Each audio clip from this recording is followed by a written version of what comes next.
zazpi urte damazkia talde txontan, ni txiripaz iritsi nintzen esango genuke, kulturetxea gertu gara ikusi nun antzerki tailerra zeola, betidan ikustete izan zait, eta apuntatu nintzen, eta holaxe gerturatu nintzen ni talde honta, eta bizio asunto izangoa, zazpi urtea iritsi naizela aurtengon bertan parte hartzen, eta taldea daukan berezitasun handina adibidez da, gaudela edade oso ezberdinetako jendea, eta giro oso sanoa daukula bertan, eta oso ondo pasatze deula azkenen.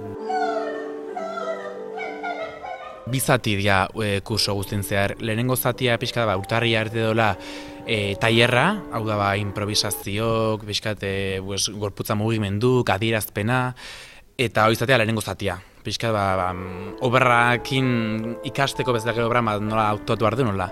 Eta bigarren zatia, urtarrietik aurrera astega, lehenak ematizkigu gure direktora, ematizkigu zena gure obra, eta hori lantze deu tailerren. Osa, bi zera diferente dira. Hori da dinamika gehien bat. Ni aurten hasi naiz, ni behak zazpi urte damazki, nik oain arte, zatera denboraik eukion ez delako hemen bizio lokesean, nintzen apuntatu.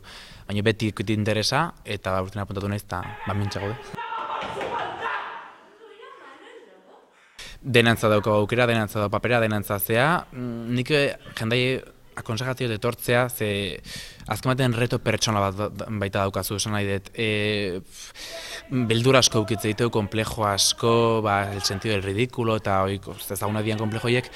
Eta honekin laguntza izuna da, horiek pixkat kentzea, jenden aurren nola aktuatzen ikuste bizitzako baita, bizitzako ozein alorretako ondo tortzean zea bat dela, antzerki egitea, ez?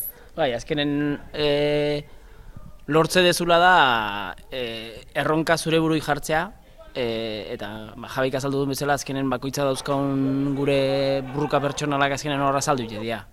Antzerki azkenen bizitza izan ditek igual antzerki garbina, eguneroko aktuazioa, eta hor bertan erramintak ikaste ditugu, bai eszenarioan ibiltzeko eta bai eszenatokitik kanpore bai. Aurtengoan ingo ditu, obran izena da Caperucita y los otros, eta bertan 3 piezatxo dago dira, Francisco Nieva eta Dario Fon testu batzuk dira, moldaketak indianak, gure taldeai moldatzeko, gauden jendean neurrira, ze azkenen taldetxoa, 22 parte hartzaile gaude, eta denok parte hartu alizateko moldaketak india, eta hori izangoa gaur pixkat ikusiko dauna. Azken batean hartu dugu asteko 3 egun, eta egun bakoitzen obra baten saiatzen zen. Astelehen asteata eta ostegunetan. Eta urtarrietik honean saiatu, eta peina emate iguna da, nik uste, eta askotan esan deu, dala behin ite deu. Zan nahi, Tolosako ekainen ezakitzen gaur ekainak 9 dala, gaur ite obra, ateatzen bezala ateatzea, eta jazta. Zan nahi, ez dugu jiraik ez goa zinua ez beste erritikan errita, ez dugu ez erriten. Gaur da imarduna, gaur ondo ate gau, eta jazta, urte guztiko lana egun baten.